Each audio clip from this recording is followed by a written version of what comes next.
Poultry শিল্পের mafia চক্রের জাতাকলে পিষ্ট প্রান্তিক খামারিরা। অস্তিত্ব সংকটে পথে বসার অবস্থা লাখো খামারির। একদিকে ডিমের ন্যায্য দাম না দেয়া, অন্যদিকে পোল্ট্রি ফিডের দাম বৃদ্ধি। ছোট খামারিদের সাথে কোম্পানিগুলোর এমন আচরণকে আধুনিক দাসের তুলনা করছেন শেরেবাংলা কৃষি বিশ্ববিদ্যালয়ের পোল্ট্রি বিজ্ঞান বিভাগের সহকারী অধ্যাপক ডক্টর জহিরুদ্দিন রুবেল। খামারিদের রক্ষায় যুগান্তকারী পদক্ষেপের আশ্বাস দিয়েছে প্রাণী সম্পদ অধিদপ্তর। পোল্ট্রি খাত নিয়ে মামুন আবদুল্লার 2 পর্বের আজ দেখুন শেষ পর্ব। ক্যামেরায় রেজাল করিম।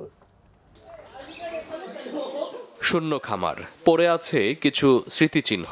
6 মাস আগেও যেখানে ছিল হাজারো প্রাণের কলকাকলি, এখন সেখানে শুধুই শূন্যতা। এই চিত্র শুধু টাঙ্গাইলের ভুয়াপুর উপজেলার স্থলকাশী গ্রামের পোল্ট্রি খামারেই নয়, এমন অবস্থা দেশের প্রায় প্রতিটি গ্রামেই।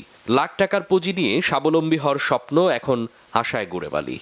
উৎপাদন করতে যে টাকা খরচ হয়, দেখা যায় যে ও টাকা আমাদের দেখা যায় যে আপনার আসে না। এই জন্য দেখা যায় যে বর্তমানে এগুলো আমরা ছেড়ে দিছি। প্রান্তিক খামারিরা বলছেন ডিম প্রতি তারা পাচ্ছেন 5.5 টাকা, অথচ এর উৎপাদন খরচ প্রায় 9 টাকা। অন্যদিকে একদিনের বাচ্চা এবং পোল্ট্রি ফিডের দাম নিয়েও বেশ বিপাকে স্বল্প পুঁজির এই খামারিরা। একটা বাচ্চার মূল্য দাম হলো 65 টাকা, একটা ডিমের মূল্য হলো 5.5 টাকা থেকে 6 টাকা।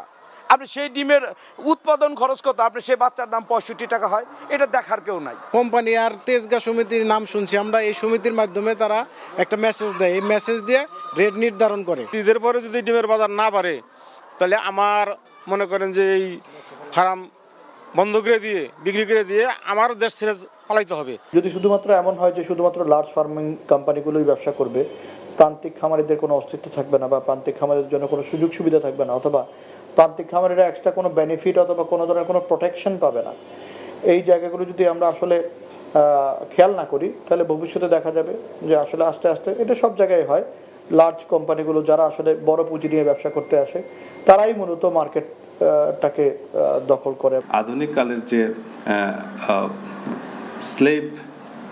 স্লেভারি সেই জিনিসটা ফুটে উঠছে, এবং এটা মডার্ন যুগে আমরা এটা যদি কন্টিনিউ করে, তাহলে ভবিষ্যতে আমাদের খামারিরা আরও ক্ষুদ্র খামারিদের যে নাম্বার সংখ্যা, সেটা কিন্তু কমতে থাকবে। দেশের প্রায় 1 লক্ষ পোল্ট্রি খামারে প্রত্যক্ষ বা পরোক্ষভাবে কাজ করে 60 লক্ষ মানুষ। প্রাণী সম্পদের এই তথ্য অচিরেই জাদুঘরে যাওয়ার উপক্রম, কারণ বিশাল এই খাতে চোখ পড়েছে অদৃশ্য শকুনের।